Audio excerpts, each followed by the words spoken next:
Glória a Deus, mais uma vez, capítulo 3. Os reparadores de brechas. Eita, glória.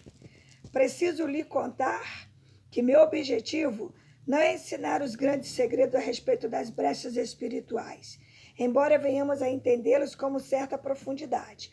O maior objetivo vai muito além. Quero inspirar e direcionar reparadores de brechas para cumprirem sua missão na terra. Algumas brechas podem ser evitadas e isso será entendido nesse livro e na sua vida. Amém. Contudo, outras só perceberá quando estiverem abertas. Nessa geração, a Igreja de Jesus tem cometido o erro de achar que é possível viver completamente sem brecha, e na verdade não é. Há brechas que você consegue mantê-las fechadas, tanto no nível individual quanto no institucional. Outras não tem jeito, quando você chegar a vê-las, já estarão abertas há algum tempo. Esse erro inclui construir uma mentalidade egoísta e individualista que aponta a brecha no outro para não se arriscar. Muitas vezes ouvi no meio do povo de Deus as seguintes palavras: o irmão fulano está com brecha, não quero perto de mim, porque pode me fazer mal. Ou ainda, aquele irmão está debaixo de maldição, não se aproxime dele.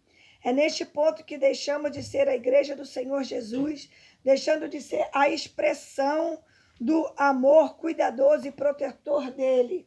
Lembro-me de certa irmã muito bem intencionada, com o coração cheio de preocupação comigo e com a igreja, que me procurou em certa ocasião dizendo: pastor, sinto-me pelo Espírito que há pecado na igreja e precisamos orar para Deus nos mostrar em quem Ele está e darmos um jeito nessa pessoa. Assumi um tom quem quer consolar e disse àquela querida irmã: sempre tem pecados na igreja, mesmo quando não o percebemos. Em todas as igrejas é sempre assim. Caro leitor, não queira ser eu a lhe contar isso, mas a verdade é que sempre haverá alguém pecando dentro da comunidade que chamamos de igreja, inclusive na sua e na minha.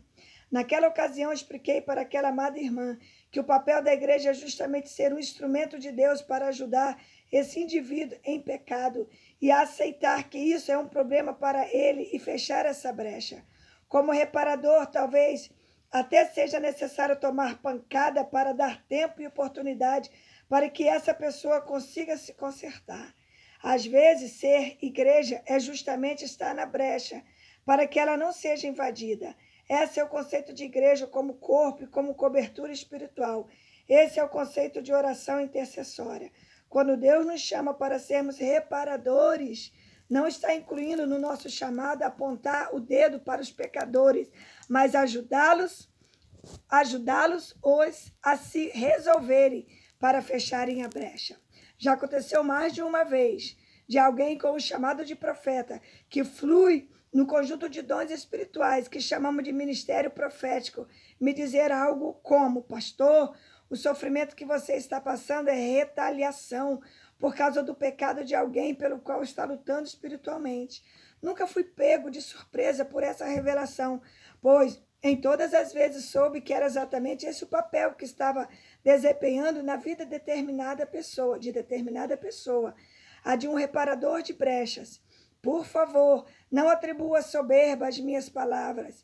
Quando digo que já sabia, não estava diminuindo a força e a necessidade do ministério profético, mas demonstrando que estar na brecha por alguém deveria ser tão comum para a igreja que não seria necessário consolar alguém que estivesse lidando com isso. Deixo claro também que reconheço o papel do ministério de profeta como tão importante quanto os outros ministérios que aparecem no Novo Testamento. No capítulo 13 do meu livro Verdades Fundamentais, falo desses dons, caso queira aprofundar nesse tema.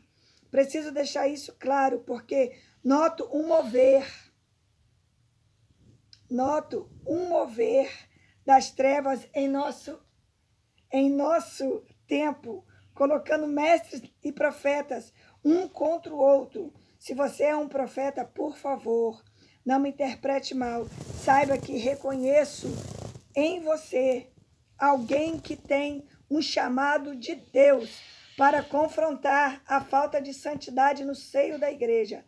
Profeta tem mesmo o chamado de Deus para dizer quando o pecado está corroendo a base da igreja. Faz parte do seu chamado, não estou questionando isso. O que estou questionando é a má interpretação da palavra do profeta, da revelação dada a ele, sendo usada para especinhar o pecador, ao invés de ajudá-lo a levantar-se e a crescer. Um exemplo bíblico dessa má interpretação da palavra do profeta está no livro de Atos. Paulo, o apóstolo, estava pronto para ir a Jerusalém, quando se encontrou na cidade de Cesareia com um profeta chamado Ágabo, reconhecido pela igreja como homem de Deus, com uma unção profética fenomenal. Movido por essa unção, ele chama Paulo diante de todos, arranca o cinto que o apóstolo usava naquele momento, amarra os próprios pés e mãos. Os profetas se utilizam muito dessa linguagem simbólica e encena em seu próprio corpo o espancamento do dono do cinto. Encena chutes, pancadas, simulando estar todo machucado.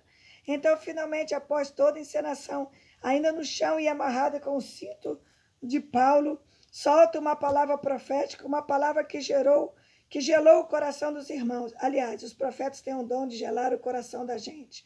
A palavra de Ágabo foi: assim farão com o homem proprietário deste cinto.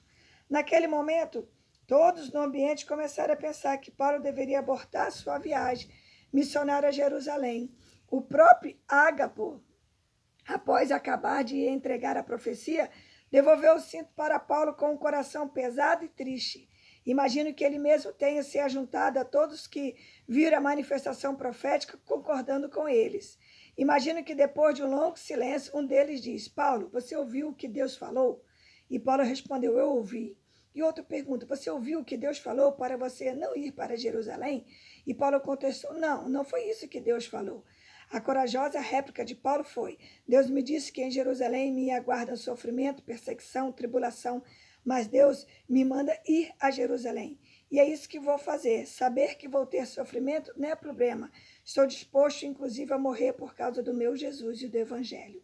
Essa história está registrada na Bíblia, no livro dos Atos dos Apóstolos, no capítulo 21, dos versículos 7 a 15. Muitas pessoas têm interpretado mal a revelação profética, exatamente como vimos acontecer na igreja primitiva. O profeta diz: tem pecado na igreja. Os intérpretes dizem: Deus quer que eles morram, vamos matá-lo. O profeta diz: há uma brecha na estrutura.